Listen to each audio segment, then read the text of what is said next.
Job chapter 5. Call if you will, but who will answer you? To which of the holy ones will you turn? Resentment kills a fool, and envy slays the simple. I myself have seen a fool taking root, but suddenly his house was cursed. His children are far from safety, crushed in court without a defender. The hungry consume his harvest, taking it even from among thorns, and the thirsty pant after his wealth. For hardship does not spring from the soil, nor does trouble sprout from the ground. Yet man is born to trouble, as surely as sparks fly upwards. But if I were you, I would appeal to God. I would lay my cause before him. He performs wonders that cannot be fathomed, miracles that cannot be counted. He provides rain for the earth. He sends water on the countryside.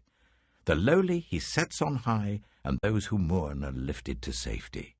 He thwarts the plans of the crafty, so that their hands achieve no success. He catches the wise in their craftiness, and the schemes of the wily are swept away.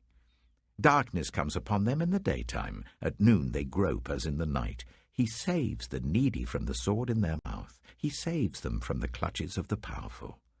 So the poor have hope, and injustice shuts its mouth. Blessed is the one whom God corrects. So do not despise the discipline of the Almighty. For he wounds, but he also binds up. He injures, but his hands also heal. From 6 calamities he will rescue you, in 7 no harm will touch you. In famine he will deliver you from death, and in battle from the stroke of the sword. You will be protected from the lash of the tongue, and need not fear when destruction comes. You will laugh at destruction and famine, and need not fear the wild animals. For you will have a covenant with the stones of the field, and the wild animals will be at peace with you. You will know that your tent is secure.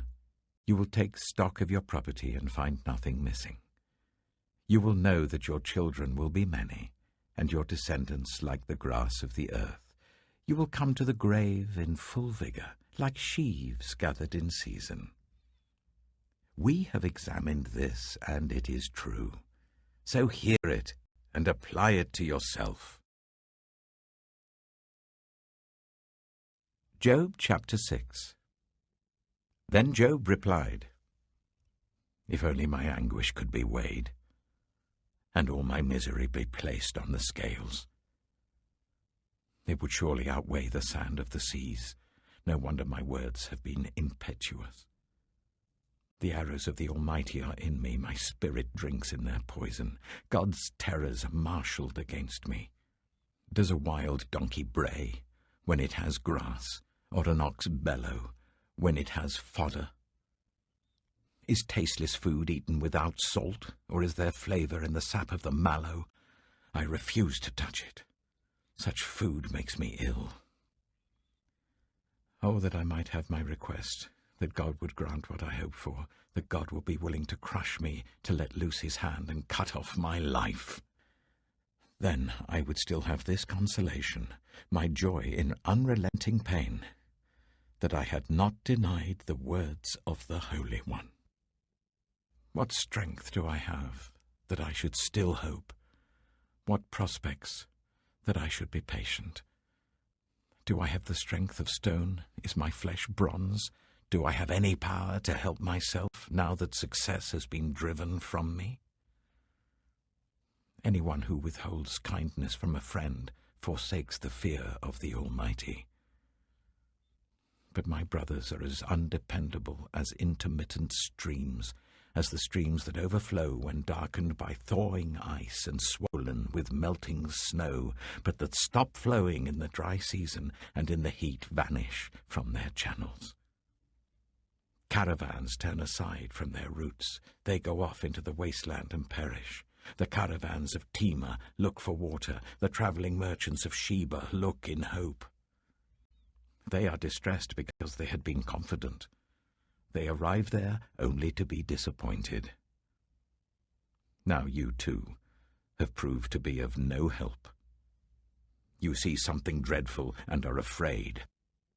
Have I ever said, give something on my behalf, pay a ransom for me from your wealth, deliver me from the hand of the enemy, rescue me from the clutches of the ruthless?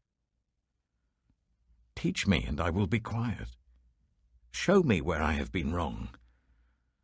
How painful are honest words. But what do your arguments prove? Do you mean to correct what I say and treat my desperate words as wind? You would even cast lots for the fatherless and barter away your friend. But now be so kind as to look at me. Would I lie to your face? Relent, do not be unjust. Reconsider, for my integrity is at stake. Is there any wickedness on my lips? Can my mouth not discern malice? Romans chapter 7.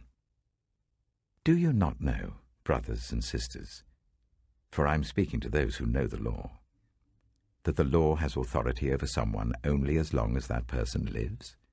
For example, by law, a married woman is bound to her husband as long as he is alive, but if her husband dies, she is released from the law that binds her to him. So then, if she has sexual relations with another man while her husband is still alive, she is called an adulteress. But if her husband dies, she is released from the law and is not an adulteress if she marries another man. So, my brothers and sisters, you also died to the law through the body of Christ, that you might belong to another, to him who was raised from the dead, in order that we might bear fruit for God. For when we were in the realm of the flesh, the sinful passions aroused by the law were at work in us, so that we bore fruit for death. But now, by dying to what once bound us, we have been released from the law, so that we serve in the new way of the Spirit, and not in the old way of the written code. What shall we say then? Is the law sinful? Certainly not. Nevertheless, I would not have known what sin was, had it not been for the law. For I would not have known what coveting really was, if the law had not said, you shall not covet. But sin, seizing the opportunity afforded by the commandment, produced in me every kind of coveting. For apart from the law, sin was dead. Once I was alive apart from the law. But when the commandment came, sin sprang to life and I died. I found that the very commandment that was intended to bring life actually brought death. For sin, seizing the opportunity afforded by the commandment, deceived me, and through the commandment put me to death. So then, the law is holy, and the commandment is holy, righteous, and good. Did that which is good then become death to me? By no means. Nevertheless, in order that sin might be recognized as sin, it used what is good to bring about my death, so that through the commandment, sin might become utterly sinful. We know that the law is spiritual, but I am unspiritual, sold as a slave to sin. I do not understand what I do. For what I want to do, I do not do. But what I hate, I do. And if I do what I do not want to do, I agree that the law is good. As it is no longer I myself who do it, but it is sin living in me. For I know that good itself does not dwell in me, that is, in my sinful nature. For I have the desire to do what is good, but I cannot carry it out. For I do not do the good I want to do, but the evil I do not want to do. This I keep on doing. Now if I do what I do not want to do, it is no longer I who do it, but it is sin living in me that does it. So I find this law at work. Although I want to do good, evil is right there with me. For in my inner being, I delight in God's law. But I see another law at work in me, waging war against the law of my mind and making me a prisoner of the law of sin at work within me. What a wretched man I am! Who will rescue me from this body that is subject to death? Well, thanks be to God, who delivers me, through Jesus Christ our Lord. So then, I myself in my mind am a slave to God's law, but in my sinful nature a slave to the law of sin.